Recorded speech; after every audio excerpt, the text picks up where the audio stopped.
Hey everyone, we're just about ready to go.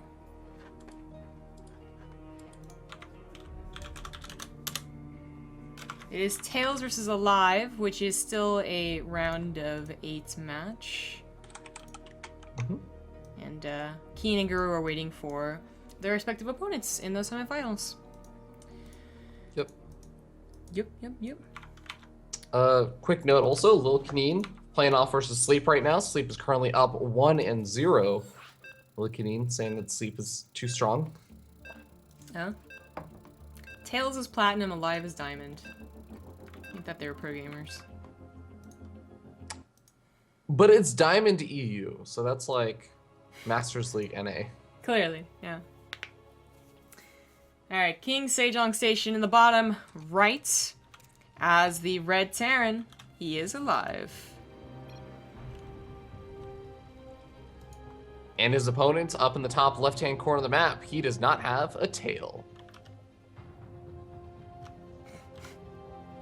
Sorry, it like weirds me out every single time you say like, he is alive, and I'm like, yeah, we know. If he wasn't alive, there'd be a bigger problem here. Yeah, if I was more dramatic, I would go with the, Frankenstein's monster, like, it is alive. It's alive! But I don't feel like doing that, ever. So, ever. Leave that to the more dramatic people on BaseTradeTV.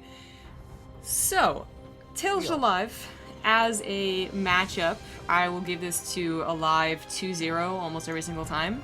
I already talked a little bit about TAiLS, just how he's actually, I think, results-wise, better than Sleep, but TAiLS also been in a lot more tournaments than Sleep over the past 7+ months of these online tournaments. Sleep is only kind of like a new contender, really.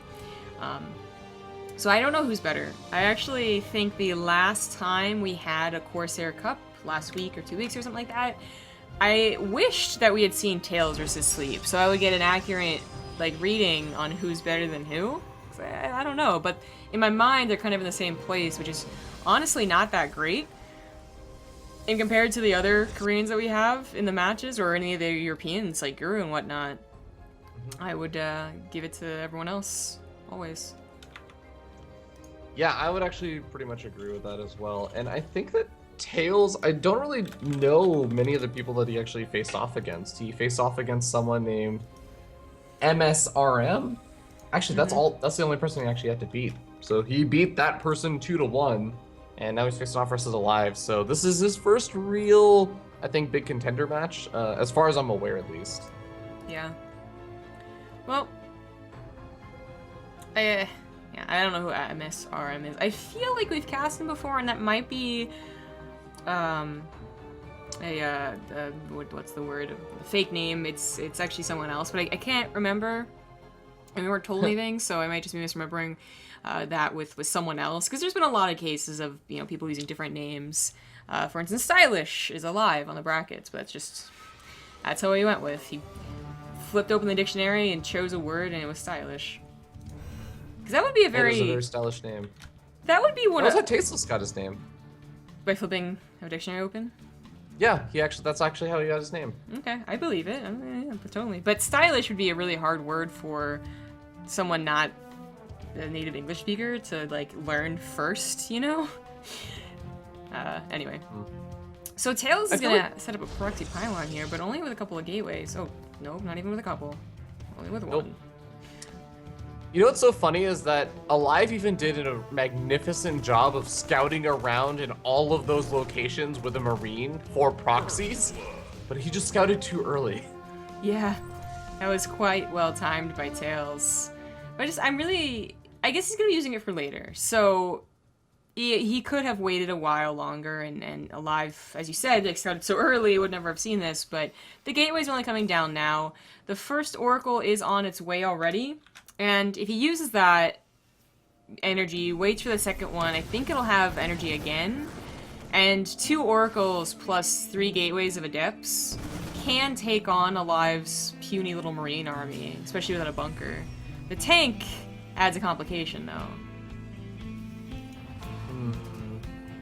What, really? Alright, well, Oracle is going to try and look to see if he can get any more damage done. It doesn't exactly have a lot of energy left over, so gotta put that on hold for now. But he should know about the move out. I don't know if he did. He saw the Marines, and then he went to the main base. I mean, he saw the tech lab on the factory, right? You gotta assume. That could be a defensive tank sometimes, but it is King Sejong, so, you know, this would definitely the map where it's an offensive tank, and he's going to try and abuse this back line here. Well, I mean, at least he knows now. There's not much you can do, you know, because he committed to an attack. Well, okay, so, you know, if he was just playing a defensive macro game, waiting on his, you know, Twilight Council gear and whatnot, like, he could probably get a third base and just kind of deal with having half of his mining not being touched. But the drop occurs, so that's going to add a lot more damage than just denying mining, but there's potential for a counterattack, and this is something that I don't think aLive was expecting. So he has a couple of key units, then the Liberator can't be taken care of. He can't kill the Liberator. He can warp in a Stalker, I suppose. He's actually still mining from that third right now. It's awkwardly getting focus fired down. The Nexus is going to go down, but all of aLive's SCVs are going to go down. I think TAiLS wins this. It's going to be tricky. The tank is still around, and that provides a lot of micro, but TAiLS could get a Phoenix. Those Stalkers really need to get out of that main base, but I don't think they can. Huh. Yeah, he's going to try and defend in his main base. Oh, you're right. A Phoenix would be amazing, but he's supply blocked. Oh, shit. Yeah, well, that's... Lose an Oracle! Trade it! He's going to trade out the Stalkers. No, he's going to tap out. Whoa! He could have won that. He could have won that. He was up. Oh, no, wait, sorry. aLive tapped out. Oh, my God. I, like, freaked out. I was like, wait a second. Did TAiLS just throw away that game? Yeah. No, but that's still surprising. Like, the end result of that specific game, I guess, you could see where it was going. But to see TAiLS go up 1-0 against aLive is not usually how it goes down. GG. That was a fascinating game to watch. Yeah, it was. The, I always wonder about players that... Like, there's always this potential, I've felt like, for a player that literally just had their main strategy, or like their main focus to be, I'm going to take this into a base trade, and I'm just going to be better prepared than my opponent for a base trade. You think that was TAiLS? No, I don't think that's what TAiLS is planning. I think that was like how things worked out, because he was like, well, the siege tanks are over in that place that like I'm never gonna be able to break easily. I guess I'll just go for it. Yeah. But I always wonder like if that kind of playstyle would be viable, if you could make that work.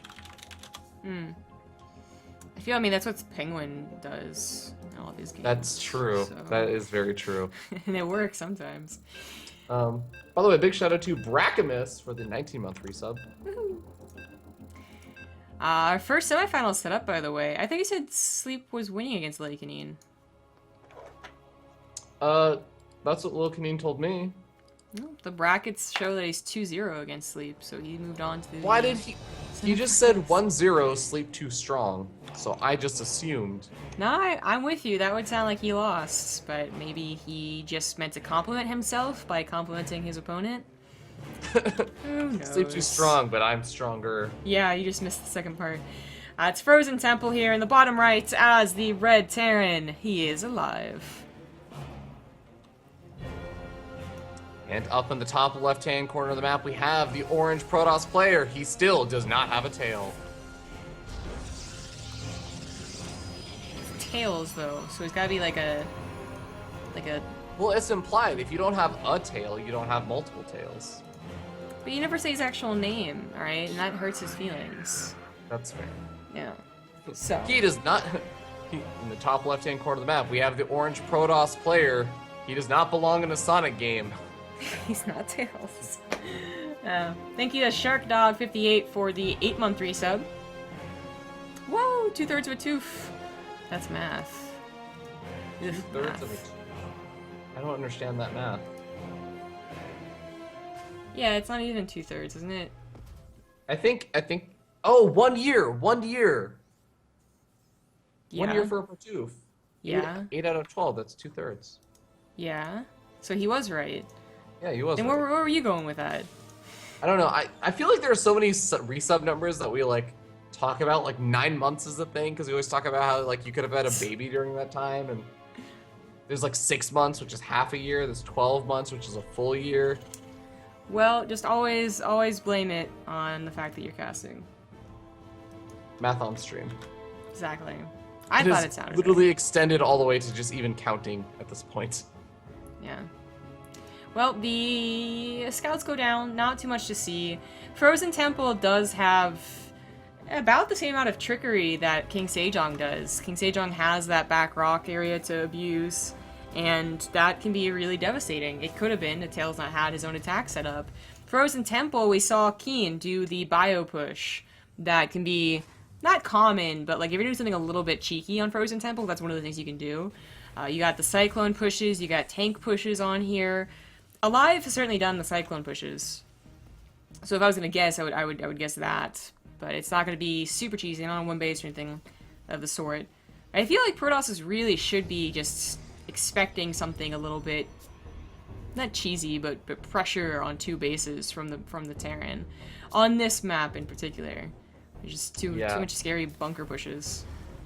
What's sort of funny is I also feel like this is not a terrible map for Protoss players, and it's actually a relative, not super common, but we do end up seeing a decent number of proxy robos and like proxies on this map as well from Protoss players. I bring that up just because TAiLS has done it in the past, as we saw in that last game, but this game gonna be going for the Twilight Council in the robotics facility back at home. More standard play. Yeah, standard play from him. I think you do Lepsid, or Leps ID 1265. Kappa. Yeah. We do have a tank push getting set up, by the way. So this is, we did last game, but we'll see if he, uses it to push. Because I was gonna say, that last game can kind of scar you from doing it, and a tank can be a very good defensive tool, but, oh, SCVs. Oh, he's gonna, clever, I get it. And the Cyclone should be following this up too. So for those who don't know, by the way, SCVs inside of a medevac, if the siege tank gets damaged and is loaded back into the medevac while unsieged, the SCVs will actually just repair it. You don't have to like take the SCVs out and start repairing. Yeah, that's something that no one ever really uses, but it is something, that is cool to know. And in some situations, having an unsieged tank is better to be able to micro it. Its DPS is not that bad unsieged, but here it's going to be about that range, getting those pylons knocked down, and TAiLS just has to try and bust out of this. Unsieged tanks actually have a higher single target DPS than a sieged up tank. Damage per second, man. Oh, probes being pulled right now. They are getting work. Massacred. And TAiLS is looking to be in a lot of trouble. That's not how you break this. So he wanted to break it before the bunker's finished, I guess. That's why he did that. But without an Immortal, without a Warp Prism, without a back attack, or Blink also could have helped. No, I don't think that was ever gonna work. I think keeping the much core alive would have been helpful, because at least it could have like Photon overcharged a little bit more. Liberator's just gonna make its way to the main base, so even though this push looks like it may get cleaned up, the Immortal looks like it's gonna get taken out. Siege Tank's still doing damage, and there's not gonna be any mining in the mineral line soon. Yeah, there's not gonna be anything to mine in the mineral line. There he goes. Doesn't pull the probes. This is like 5? 6. And repositions the Liberator. His Nexus is gonna go down, and this game is absolutely aLive's. Oh, he should unload that bunker, I think, to go for that Nexus. Just to get the extra bit of DPS. Oh, I guess he'll get it anyways. Yeah, he's whatever. TAiLS really can't do anything. Like, now that he has Blink, he could try and counterattack, or at least catch reinforcements, but it's already too much damage. aLive this isn't a one base build. aLive's actually getting a third base now. Yeah, that's like the other weird thing, is that you're saying like it wasn't a one base build, he's getting a third base. He got a natural expansion before any of this even moved out. Like, this really wasn't supposed to be a big all-in. This is supposed to be one of those moves that you do to say like, hey, gonna try and kill off some of your valuable units, gonna make sure you're not playing too greedy, like, make sure that things are okay. It's not a, I'm about to kill you kind of build. Yeah, it has the potential, obviously, to kill the Protoss, and we've seen better Protosses just tap out once they lose their probes, basically. They just give up and say, I can't recover. But it can also just do a moderate amount of damage. Sometimes killing the Nexus, but not killing any probes or any army, means that the Protoss will just replant the Nexus and be okay enough. You do give up stim for a very long time to do this build, and that's where it can get dangerous to not do enough damage. But oh god, he loses all his stars. That's that. GG. Live ties up the series 1-1. Yeah, takes it back. Revenge for that last game. The next map is going to be Frost. And we'll get into that after this quick break. Welcome back, everyone. In the top right in this ace match, it is the red Terran, aLive. And in the top left, we have the orange Protoss player. Doesn't belong in a Sonic game. He's TAiLS. I guess he does belong in a Sonic game. The pro gamer? No, TAiLS. Is he in all the Sonic games? He's in a lot of them. I think he's in every single one since he's been introduced. But don't quote me on that. I'm not a huge Sonic fan. I'm not sure if he was in Sonic 3D. I didn't even know there was a Sonic 3D. So, I played the Sega Sonics, and I played the Dreamcast Sonics, and that was it.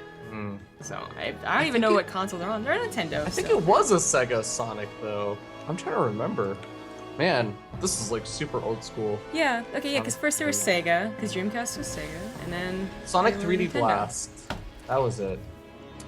It was for the Sega Genesis and the Sega Saturn. Sega Saturn. Old. Man, I was taking a ride home with my brother and my sister-in-law last night after their wedding, and my brother asked me if I was going to get that new NES, you know, the one that they're re-releasing, has a bunch of games already on it. You've heard about this, right? No. Oh, man. So yeah, they're going to release a brand new Nintendo, regular Nintendo, I'm pretty sure. Yeah, regular Nintendo. Not Super Nintendo. Well, either way, either one is like really cool, right? So you don't have to, because I still have it. I still have both, but like a bunch of the cartridges don't work, no matter how many times like, you blow into it or press the reset or anything like that. And it's gonna come preloaded like a bunch of different games. But I remember playing, and we were talking about what we used to play at like, you know, grandma's house basically, and all the mini games, because we had this cartridge that was like, you know, 500 101 games. Yeah, we had the 101 games in one, but we also had another one that was like 300 games or something, and there were so many repeats that it was obviously just a, you know, bigger number ploy, but there's some super games. We were talking about like a Bubble, oh my god, what's it called? Bubble? Oh man.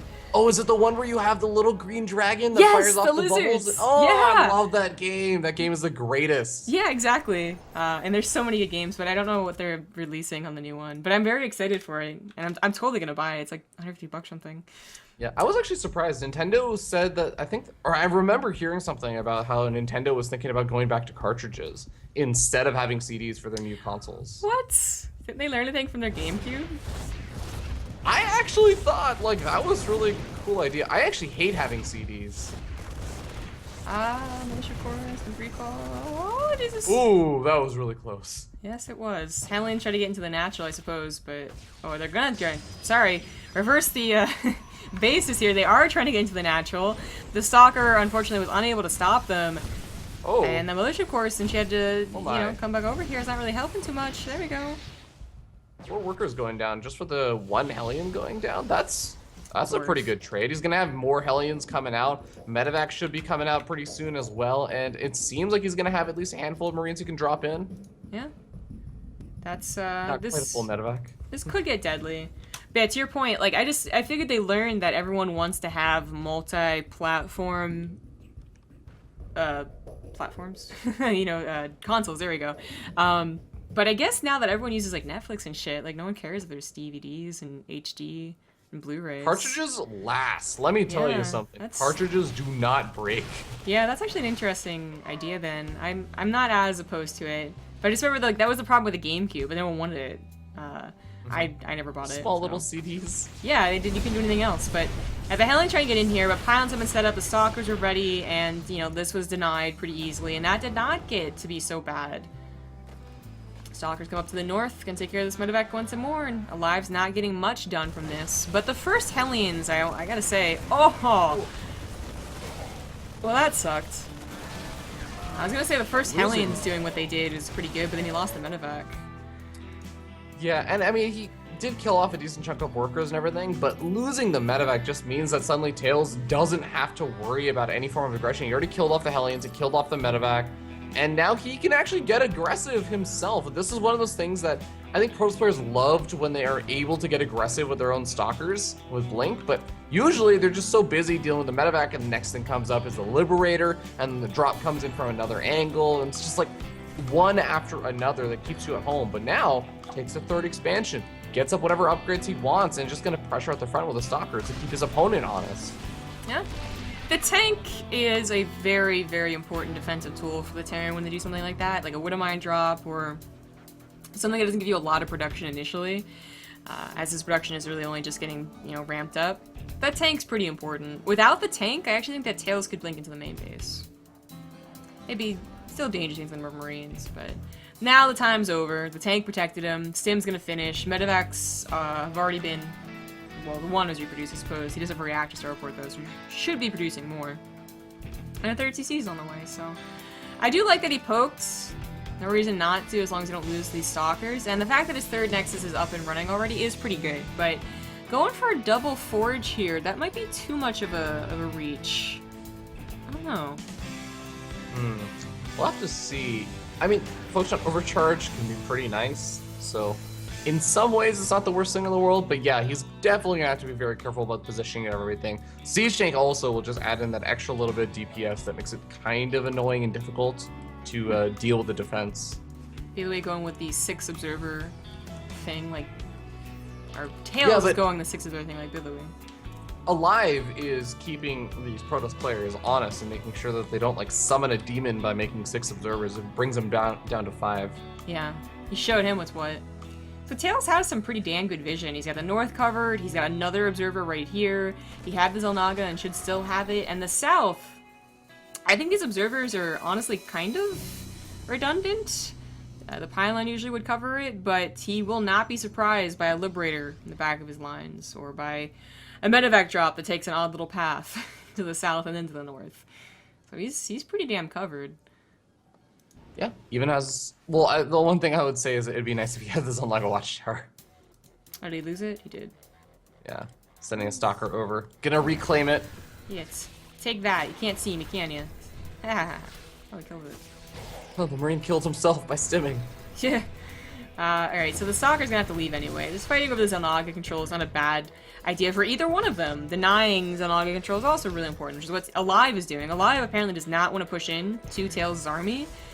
I'm a little surprised at that. Like, I don't know if he's expecting... Oh, he still doesn't saturate his third base. Okay, so that's why he's a little scared, I suppose. He wants to have his third base up and running before he really commits. Because otherwise, I feel like he could have tried to do something. Oh! Ooh. Well, that killed one probe, but I got those adepts. Softens up adepts. Not bad. Really, really Stalker heavy army up here, which is, I guess, not super unnormal with PvT, but just specifically unnormal. Unusual. It's not super unusual, but just considering the fact that the Liberator count isn't exactly that high, normally you do end up seeing a lot more adepts rather than Stalkers this early on.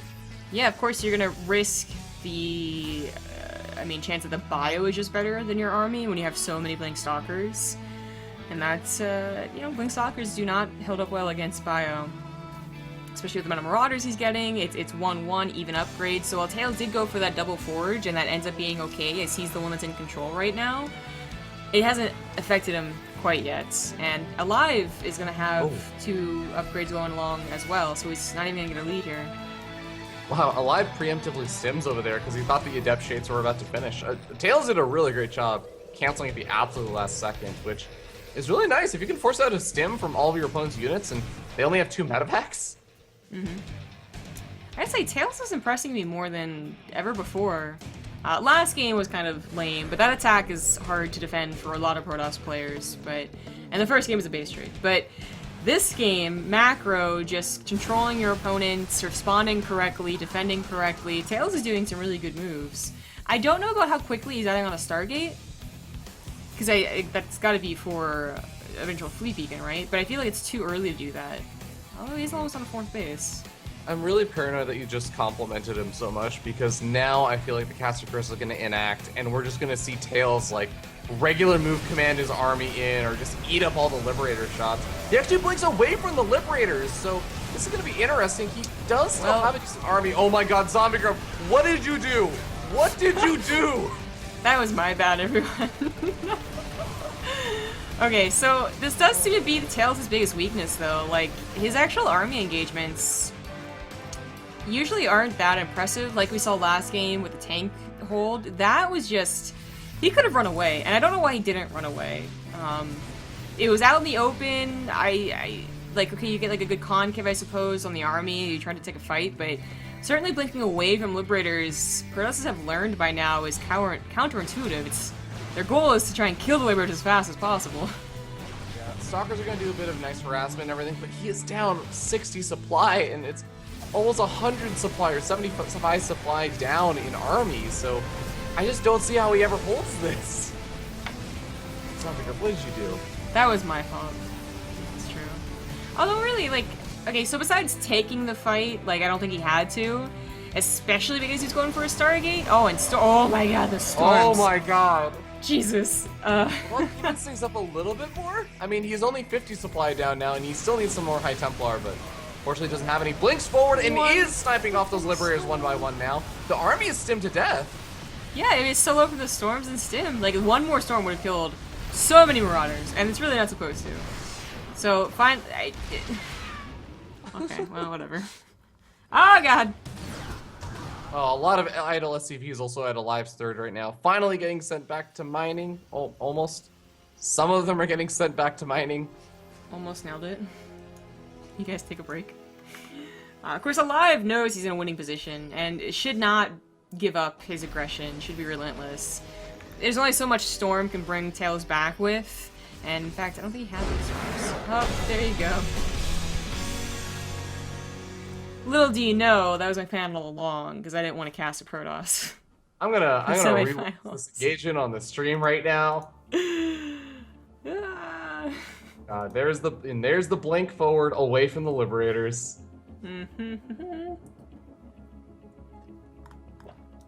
And don't worry about it, guys. Don't worry about it. Alright, that's going to send us into our first semifinal, which I believe is going to be Keen versus Lucanine. First. And we'll see you guys after this break.